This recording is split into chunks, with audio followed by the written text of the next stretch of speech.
नमस्कार, मी assistant professor Jaya Kawale, GS college of commerce वर्धाच्या ई लर्निंग प्लॅटफॉर्मवर आपणा सर्वांचे स्वागत करते। तर विद्यार्थी मित्रांनो, आजचा आपल्या लेक्चरमध्ये बीकॉम 6 सेमिस्टरसाठी मराठी मीडियमसाठी फायनान्शियल अकाउंटिंग। तर विद्यार्थी मित्रांनो, आपण मागील लेक्चरमध्ये युनिट नंबर 1 होल्डिंग कंपनीला सुरुवात केलेली होती आणि होल्डिंग कंपनीच्या प्रॉब्लेम्समध्ये आपल्याला जे इन्फॉर्मेशन दिलेली जाते त्यापैकी एक तर आपल्याला होल्डिंग आणि सबसिडरी दोन्ही कंपनीच्या बॅलन्स शीट दिल्या जातात आणि सोबतच ऍडिशनल इन्फॉर्मेशन सुद्धा दिली जाते। आता ऍडिशनल इन्फॉर्मेशन ही ऍडजस्टमेंट म्हणूनही दिली जाते।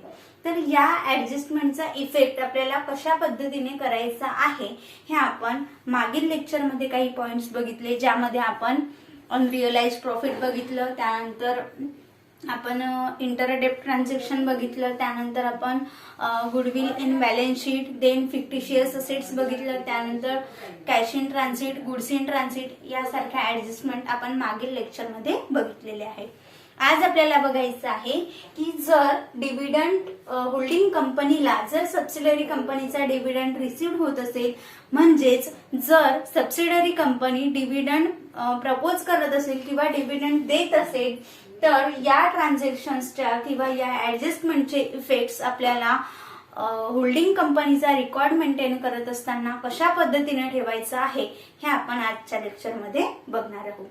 तर जे आपले ऍडजस्टमेंट सुरू होते त्यानंतरची 12 नंबरचं आपलं ऍडजस्टमेंट किंवा हे राहील इम्पॉर्टंट नोट राहील आहे, dividend received by holding company on the shares of subsidiary company. म्हणजे होल्डिंग कंपनीला डिव्हिडंड रिसिव्ह झालेला आहे कशावर, जे सबसिडरी कंपनीचे शेअर्स होल्डिंग कंपनीने परचेस केलेले आहे त्यावर। क्लिअर? तर यामध्ये दोन पार्ट पडतात की जी सबसिडरी कंपनी आहे ती सबसिडरी कंपनी जेव्हा डिव्हिडंड प्रपोज करत आहे किंवा डिव्हिडंड देत आहे, त्यावेळेस हा जो डिव्हिडंड आहे हा डिव्हिडंड एक तर प्री एक्विजिशनच्या प्रॉफिट मधून दिलेला असू शकतो किंवा पोस्ट एक्विजिशनच्या प्रॉफिट मधून दिलेला असू शकतो।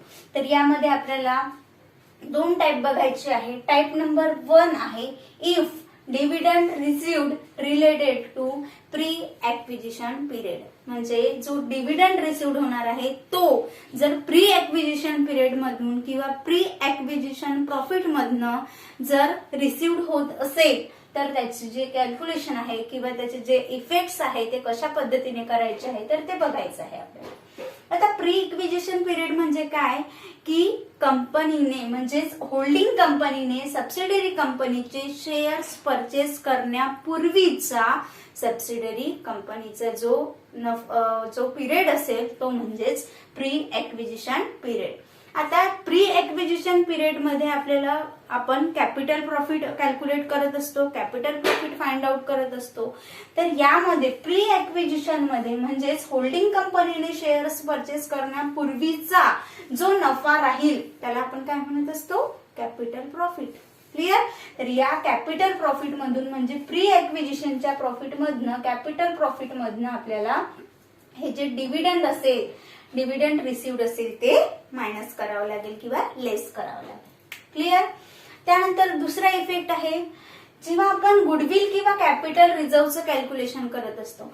आता बघा, हे जे आपल्याला डिव्हिडंड रिसिव्ड होणार आहे हे जर आपल्याला प्री एक्विजिशन प्रॉफिट मधून रिसिव्ह झालेला आहे म्हणजे तो काय आहे, आपला कॅपिटल प्रॉफिट आहे। बरोबर आहे? भांडवली स्वरूपाचा नफा आहे आणि भांडवली स्वरूपाचा नफा आपण काय करत असतो, जेव्हा गुडविल किंवा कॅपिटल रिझर्वचं कॅल्क्युलेशन करत असतो, कॉस्ट ऑफ कंट्रोलचं कॅल्क्युलेशन करत असतो, त्यावेळी आपण जे शेअर इन कॅपिटल प्रॉफिट आहे ते त्या कॉस्ट ऑफ कंट्रोल मधनं लेस करत असतो।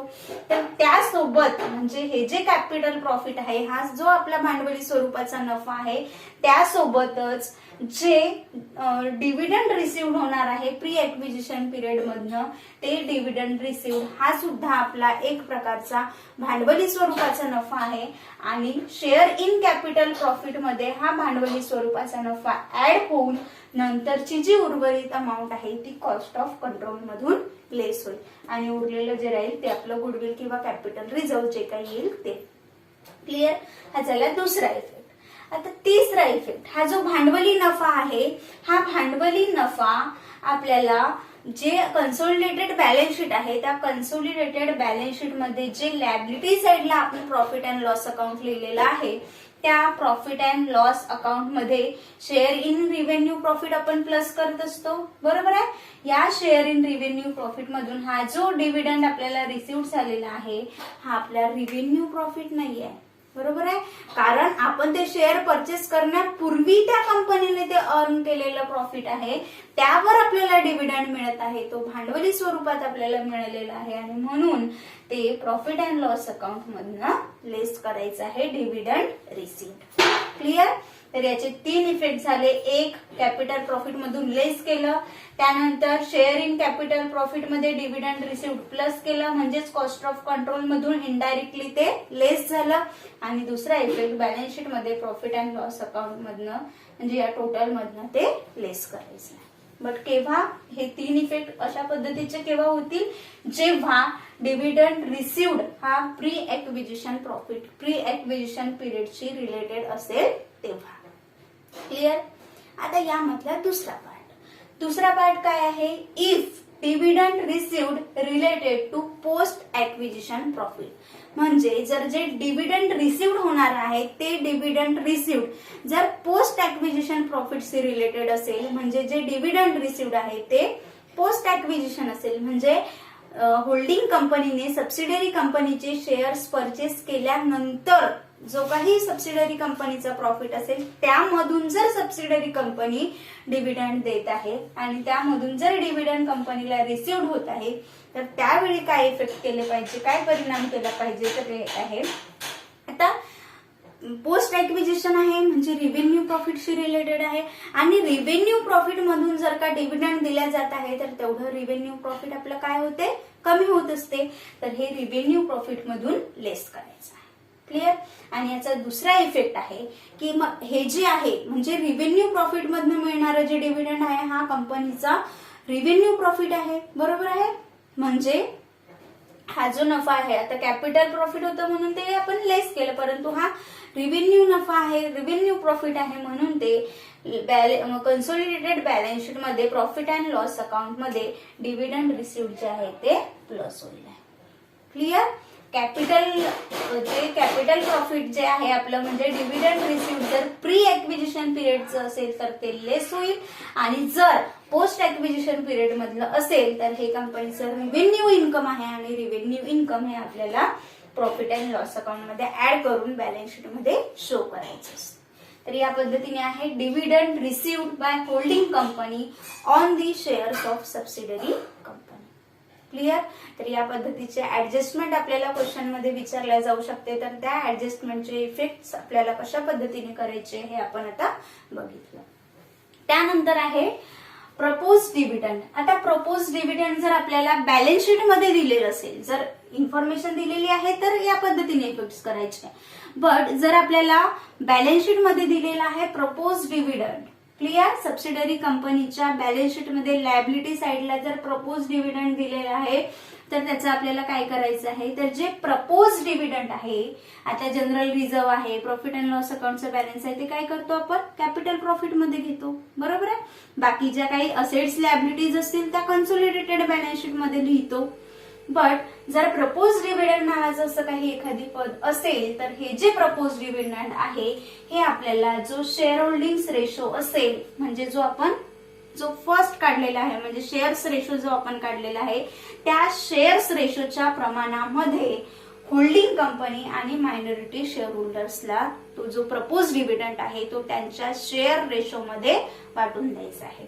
तर जो रेशो असेल 2:1, 1:2 जो काही रेशो असेल त्या रेशो मध्ये आपल्याला ते वाटप करायचं आहे. तर होल्डिंग कंपनीचा जो हिस्सा येईल म्हणजे प्रपोज डिव्हिडंड मधला होल्डिंग कंपनीचा जो हिस्सा आहे तो कन्सोलिडेटेड बॅलन्स शीट मध्ये लायबिलिटी साइडला जे प्रॉफिट अँड लॉस अकाउंट आपण लिहितो, आताच आपण बघितलं हे या पद्धतीने, हे जे प्रॉफिट अँड लॉस अकाउंट आपण लिहितो त्यामध्ये ऍड करायचा आहे. कशाचा, होल्डिंग कंपनीचा हिस्सा.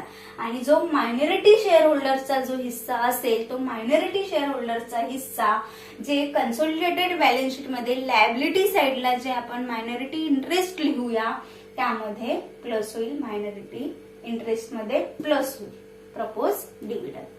क्लिअर? तर या पद्धतीने आहे प्रपोज डिव्हिडंड. त्यानंतर अनक्लेम डिव्हिडंड सुद्धा असू शकतो.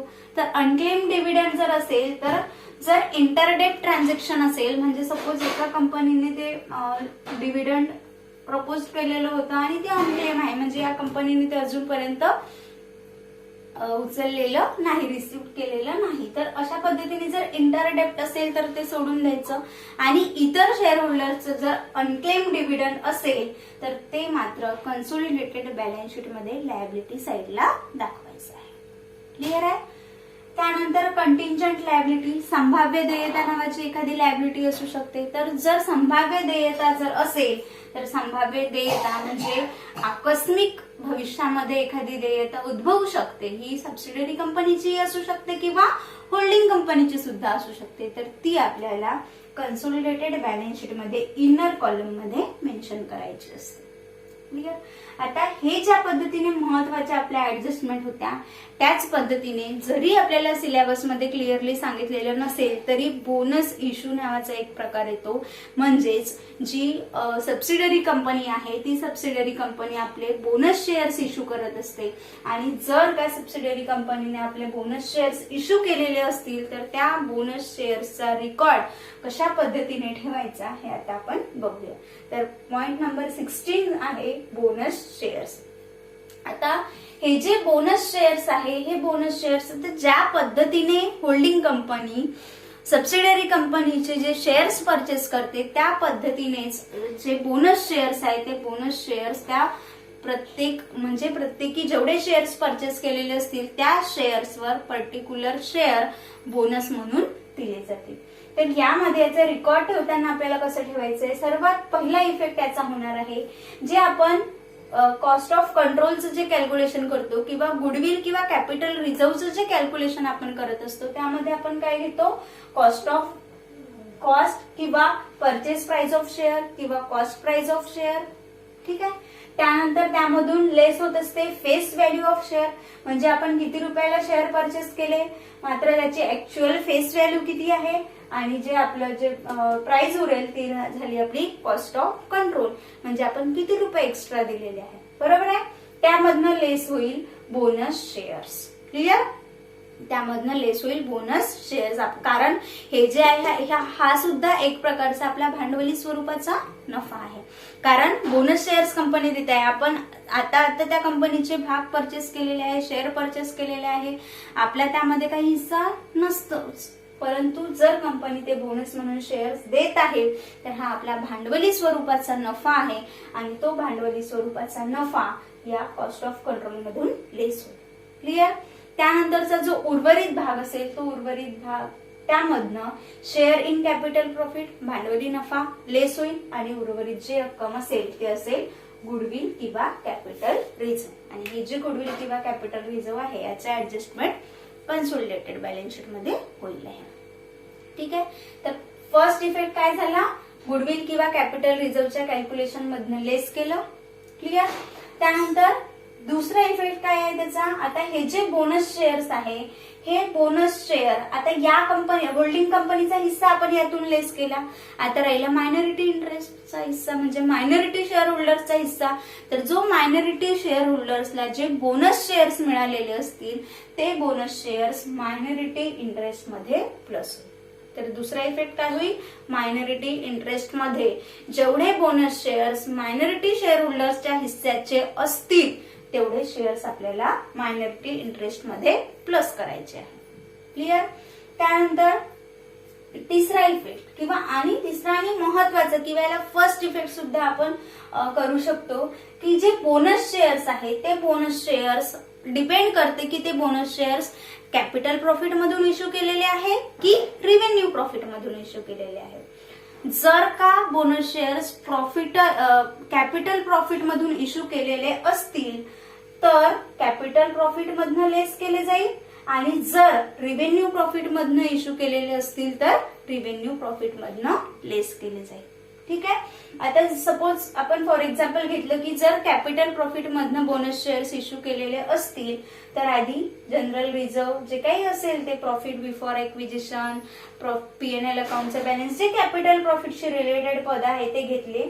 त्यामधून जेवढं कॅपिटल प्रॉफिट आलेलं आहे त्यामधून bonus shares, issue of bonus shares किंवा बोनस शेअर्स इश्यू लेस होईल आणि जो उर्वरित पार्ट येईल तो राहील ऍक्च्युअल कॅपिटल प्रॉफिट. हे राहील कॅपिटल प्रॉफिट. आणि बोनस शेअर इश्यू केल्यानंतरचा जो पार्ट आहे कॅपिटल प्रॉफिटचा तो मात्र होल्डिंग आणि मायनॉरिटी शेअर होल्डर्स मध्ये डिवाइड होईल.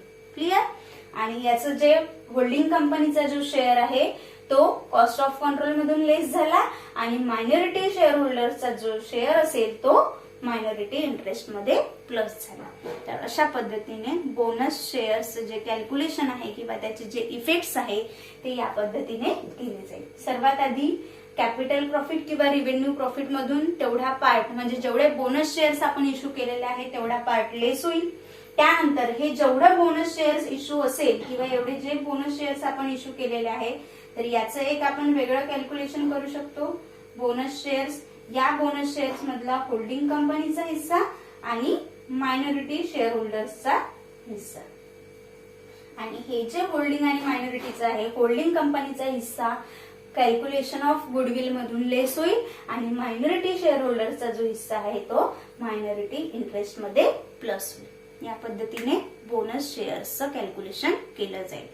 तर जे होल्डिंग कंपनीचे जे प्रॉब्लेम्स आपण बघणार आहोत त्यामध्ये आपल्याला होल्डिंग कंपनी आणि सबसिडरी कंपनी दोन्ही कंपनीच्या बॅलन्स शीट दिल्या जातील आणि त्यासोबतच या जे आपण मागील लेक्चरपासून जे आपण ऍडिशनल इन्फॉर्मेशन बघत आहे ती ऍडिशनल इन्फॉर्मेशन किंवा ऍडजस्टमेंट आपल्याला दिले जातील.